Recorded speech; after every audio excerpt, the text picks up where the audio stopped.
সবাইকে শুভেচ্ছা আমন্ত্রণ জানাচ্ছি ২১শে বিজনেসে।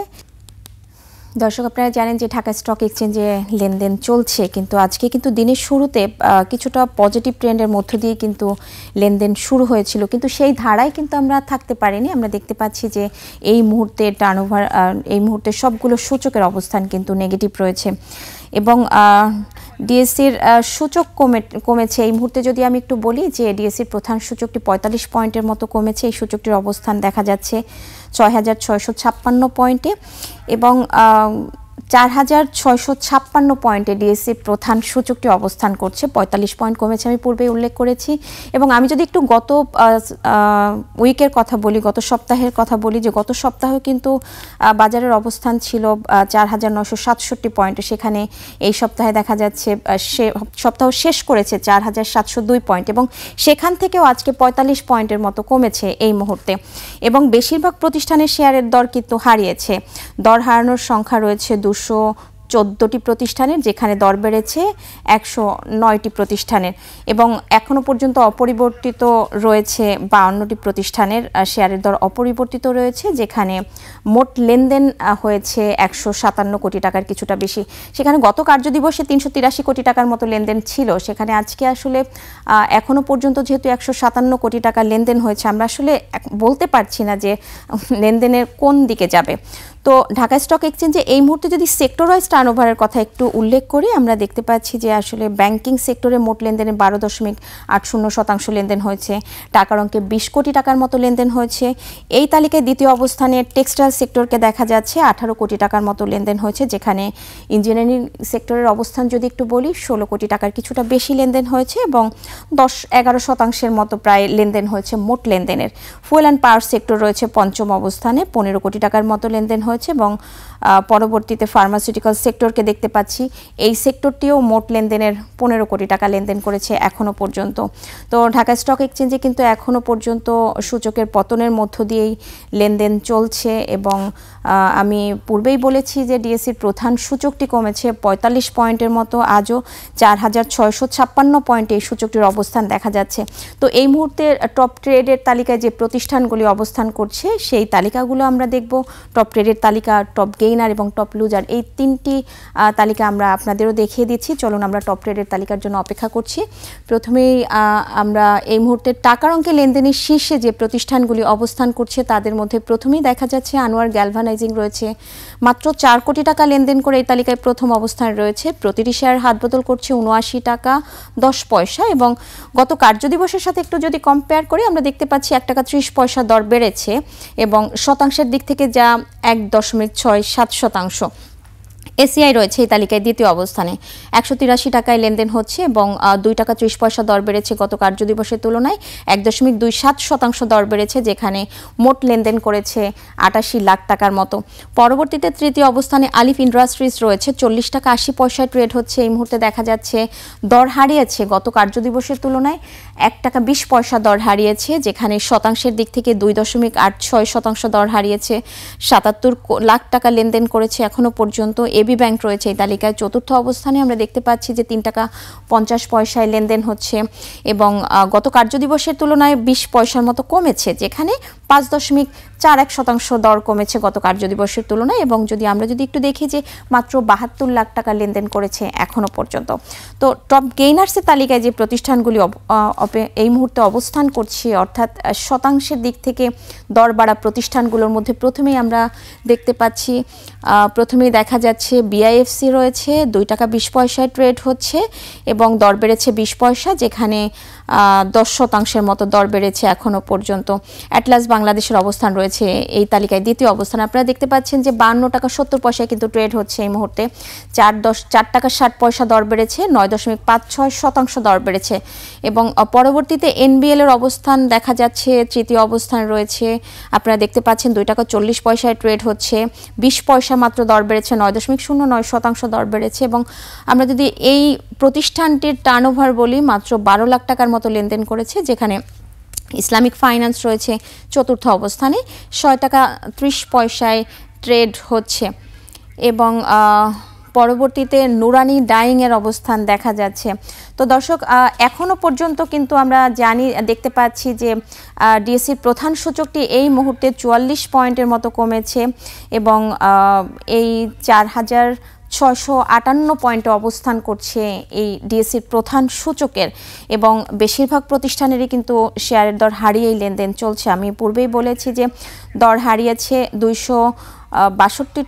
205টি প্রতিষ্ঠানের শেয়ারের দর হারিয়েছে, সেখানে দর বেড়েছে মাত্র 104টি প্রতিষ্ঠানের। তো ঢাকা স্টক এক্সচেঞ্জে কিন্তু স্লো ট্রেন্ডের মধ্য দিয়ে আজকে লেনদেন চলছে। আমরা আসলে শেষ পর্যন্ত অপেক্ষা করতে হবে কোন দিকে যাচ্ছে ঢাকা স্টক এক্সচেঞ্জের লেনদেন। তো আরও একবার আপনাদের জানিয়ে দিচ্ছি যে আসলে টপ ট্রেডের তালিকায় অর্থাৎ টাকার অঙ্কে লেনদেনের শীর্ষে যে প্রতিষ্ঠানগুলিকে দেখা যাচ্ছে এই মুহূর্তে লাভেলোর অবস্থান দেখা যাচ্ছে। প্রথমেই ৬২ টাকা ৫০ পয়সায় ট্রেড হচ্ছে এবং ৮,৪২,০০,০০০ টাকার মতো লেনদেন হয়েছে ৯.৯৪% দর হারিয়ে, এবং গত কার্যদিবসের থেকে কিন্তু ৬ টাকা ৯০ পয়সা দর হারিয়েছে। আপনারা দেখতে পাচ্ছেন যে প্রগতি লাইফের অবস্থান দ্বিতীয়তে রয়েছে, ১৩০ টাকা ১০ পয়সায় ট্রেড হচ্ছে, ১১ টাকা ৩০ পয়সা দর হারিয়েছে গত কার্যদিবসের তুলনায়। এবং সেটা যদি আমরা দেখি যে শতাংশের দিক থেকে ৭.৯৯% দর হারিয়েছে গত কার্যদিবসের তুলনায়।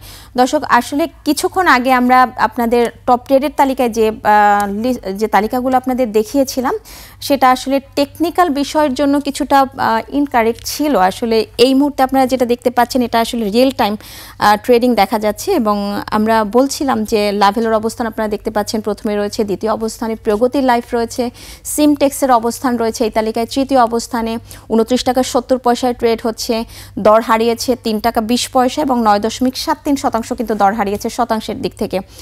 যেখানে টপ গেইনার্সের তালিকায় এই মুহূর্তে আপনারা দেখতে পাচ্ছেন যে বিআইএফসির অবস্থান রয়েছে প্রথমেই। এই প্রতিষ্ঠানটি ট্রেড হচ্ছে ২ টাকা ২০ পয়সায়, দর বেড়েছে ২০ পয়সা এবং 10% দর বেড়েছে। এই মুহূর্তে দেখা যাচ্ছে অ্যাটলাস বাংলাদেশের অবস্থান রয়েছে দ্বিতীয় অবস্থানে, ৫২ টাকা ৭০ পয়সায় ট্রেড হচ্ছে, ৪ টাকা ৬০ পয়সা দর বেড়েছে গত কার্যদিবসের তুলনায় এবং ৯.৫৬% দর বেড়েছে শতাংশের দিক থেকে। এছাড়াও পরবর্তীতে আপনারা দেখতে পাচ্ছেন যে ন্যাশনাল ব্যাংক রয়েছে এই তালিকায় তৃতীয় অবস্থানে, আরএসআরএম স্টিলের অবস্থান চতুর্থতে রয়েছে, ইসলামিক ফাইন্যান্স রয়েছে পঞ্চম অবস্থানে। ইসলামিক ফাইন্যান্সের এই মুহূর্তে ট্রেড হচ্ছে ৬ টাকা ৩০ পয়সায়, গত কার্যদিবসের তুলনায় ৫০ পয়সা দর বেড়েছে, ৮.৬২% দর বেড়েছে এই মুহূর্তে। এবং টপ লুজার্সের তালিকায় অর্থাৎ শতাংশের দিক থেকে সবচেয়ে বেশি দর হারানো প্রতিষ্ঠানগুলোর মধ্যে প্রথমে আমরা দেখতে পাচ্ছি যে লাভেলোর অবস্থান। আপনারা দেখছিলেন যে এই লাভেলো এই প্রতিষ্ঠানটি কিন্তু টপ গেইনার্সের তালিকায় প্রথম অবস্থানে ছিল এবং সবচেয়ে কিন্তু শতাংশের দিক থেকে সবচেয়ে বেশি দর হারিয়েছে আজকে এই প্রতিষ্ঠানটি। এবং পরবর্তীতে আমরা দেখতে পাচ্ছি মতিনি স্পিনিং রয়েছে, ৪৩ টাকা ৮০ পয়সায় ট্রেড হচ্ছে, দর হারিয়েছে ৯.৮৮% এবং ৬৯ লাখ টাকার মতো লেনদেন করেছে এখনো পর্যন্ত, ৪ টাকা ৮০ পয়সা দর হারিয়ে। সিমটেক্সের অবস্থান রয়েছে তৃতীয় অবস্থানে, ১০ টাকা ২০ পয়সায় ট্রেড হচ্ছে, ৩ টাকা ২০ পয়সা দর হারিয়েছে গত কার্যদিবসের তুলনায় এবং ৯.৭৩% দর হারিয়েছে এবং মোট লেনদেন হয়েছে ৬.৪১ লাখ টাকার মতো। শেফার্ডের অবস্থান রয়েছে চতুর্থ অবস্থানে। পরবর্তীতে আমরা দেখতে পাচ্ছি যে ফেকদিল রয়েছে, ফেকদিল এই মুহূর্তে ১৬ টাকায় ট্রেড হচ্ছে এবং দর হারিয়েছে গত কার্যদিবসের তুলনায় ১ টাকা ৭০ পয়সা, যেখানে ৯.৬% দর হারিয়েছে গত কার্যদিবসের তুলনায়। দর্শক আমি পূর্বেই বলেছিলাম যে আপনারা শুনছিলেন যে আজকে এখনো পর্যন্ত ব্যাংকিং সেক্টরে সবচেয়ে বেশি টার্নওভার ছাড়িয়েছে এবং সেটি মোট লেনদেনের ১২.৮০% লেনদেন করেছে এবং টাকার অঙ্কে ২০ কোটি টাকার মতো লেনদেন করেছে এই সেক্টরটি। তো চলুন আমরা দেখে নেই টপ ট্রেডের তালিকায় ব্যাংকিং সেক্টরের কোন প্রতিষ্ঠানগুলি অবস্থান করছে। আমরা প্রথমেই দেখতে পাচ্ছি এই তালিকায় রয়েছে সিটি ব্যাংক রয়েছে, ২৩ টাকা ২০ পয়সায় ট্রেড হচ্ছে এই মুহূর্তে ২০ পয়সা দর হারিয়ে এবং 0.৮৫% দর হারিয়েছে, ৩.২৮ লাখ টাকার মতো লেনদেন করেছে। এবং পরবর্তীতে ব্র্যাক ব্যাংকের অবস্থান রয়েছে দ্বিতীয়তে, ৬৪ টাকা ৬০ পয়সায় ট্রেড হচ্ছে এবং এই প্রতিষ্ঠানটি লেনদেন করেছে ২.২৭ লাখ টাকার মতো লেনদেন করে দ্বিতীয় অবস্থানে রয়েছে। তৃতীয় অবস্থানে ব্যাংকিং সেক্টরের যে প্রতিষ্ঠানটি রয়েছে আইএফআইসি, ২.১৩ লাখ টাকার মতো লেনদেন করে এই তালিকায় তৃতীয় অবস্থান রয়েছে। এবং পরবর্তীতে ইবিএল রয়েছে, ইবিএল এর অবস্থান রয়েছে আমরা দেখতে পাচ্ছি যে ২২ টাকায় ট্রেড হচ্ছে হচ্ছে এবং 1,03,00,000 টাকার মতো লেনদেন করেছে আজকে এখনও পর্যন্ত। ব্যাংক এশিয়া এই তালিকায় পঞ্চম অবস্থানে রয়েছে, যেখানে এই প্রতিষ্ঠানটি লেনদেন করেছে এখনও পর্যন্ত 98 লাখ টাকার কিছুটা বেশি এবং 17 টাকায় ট্রেড হচ্ছে। আমরা যদি একটু বলি যে 70 পয়সা দর হারিয়েছে গত কার্যদিবসের তুলনায়। এবং এই সেক্টরটির ব্যাংকিং সেক্টরের এই সেক্টরটির দেখা যাচ্ছে এনবিএল এর অবস্থান কিন্তু টপ গেইনার্সের তালিকায় রয়েছে, অর্থাৎ টপ গেইনার্সের তালিকায় মাত্র আমরা দেখতে পাচ্ছি যে 3টি প্রতিষ্ঠান রয়েছে ব্যাংকিং সেক্টরে, যাদের মধ্যে প্রথমেই রয়েছে এনবিএল, পরবর্তীতে প্রিমিয়ার ব্যাংক রয়েছে এবং প্রাইম ব্যাংক রয়েছে এই তালিকায় তৃতীয় অবস্থান। এবং 3টি ব্যাংকের অবস্থান আপনারা দেখতে পাচ্ছেন যে কত টাকা করে ট্রেড হচ্ছে এবং মোট লেনদেন হয়েছে। এনবিএল এর মোট লেনদেন হয়েছে 12 লাখ টাকার মতো, যেখানে প্রিমিয়ার ব্যাংকের লেনদেন হচ্ছে 93 লাখ টাকা এবং 73 লাখ টাকা লেনদেন করেছে প্রাইম ব্যাংক। তো দর্শক আপনারা দেখছিলেন যে টপ ট্রেডের তালিকায় আসলে যে টপ গেইনার্সের তালিকায় যে প্রতিষ্ঠানগুলি অপেক্ষা ছিল ব্যাংকিং সেক্টরের, তো টপ লুজার্সের তালিকায় ব্যাংকিং সেক্টরের যে প্রতিষ্ঠানগুলিকে আমরা দেখতে পাচ্ছি তাদের মধ্যে প্রথমেই দেখা যাচ্ছে আইএফআইসির অবস্থান রয়েছে 2,13,00,000 টাকার মতো লেনদেন করেছে। এবি ব্যাংক রয়েছে এই তালিকায় দ্বিতীয় অবস্থানে এবং 3 টাকা 50 পয়সায় লেনদেন হচ্ছে। আপনারা দেখতে পাচ্ছেন গত কার্যদিবসের তুলনায় 20 পয়সার মতো কিন্তু দর হারিয়েছে, 5.41% দর হারিয়ে, যেখানে মোট লেনদেন করেছে 72 লাখ টাকা। ব্যাংক এশিয়া রয়েছে তৃতীয় অবস্থানে, 17 টাকায় ট্রেড হচ্ছে, 70 পয়সা দর হারিয়ে এবং শতাংশের দিক থেকে 3.95% দর হারিয়েছে। আমরা যদি একটু দেখি যে 72 লাখ টাকার মতো 98 লাখ টাকার মতো লেনদেন করেছে এখনো পর্যন্ত। এবং এনআরবিসি ব্যাংক রয়েছে এই তালিকায় চতুর্থ অবস্থানে, 5 টাকায় ট্রেড হচ্ছে, 23 লাখ টাকা লেনদেন করে। এছাড়া আমরা দেখতে পাচ্ছি যে সাউথ বাংলা এগ্রিকালচার ব্যাংক রয়েছে এই তালিকায় পঞ্চম অবস্থানে। তো আপনারা দেখছিলেন যে আসলে টপ লুজার্সের তালিকায় ব্যাংকিং সেক্টরে যে প্রতিষ্ঠানগুলি ছিল আপনারা দেখছিলেন এবং এই মুহূর্তে ঢাকা স্টক এক্সচেঞ্জের যে টার্নওভারের যে চিত্র ছিল আপনাদের দেখিয়ে দিচ্ছিলাম। দর্শক নিচ্ছি একটা বিরতি, ফিরছি একটু পরেই, সঙ্গেই থাকুন।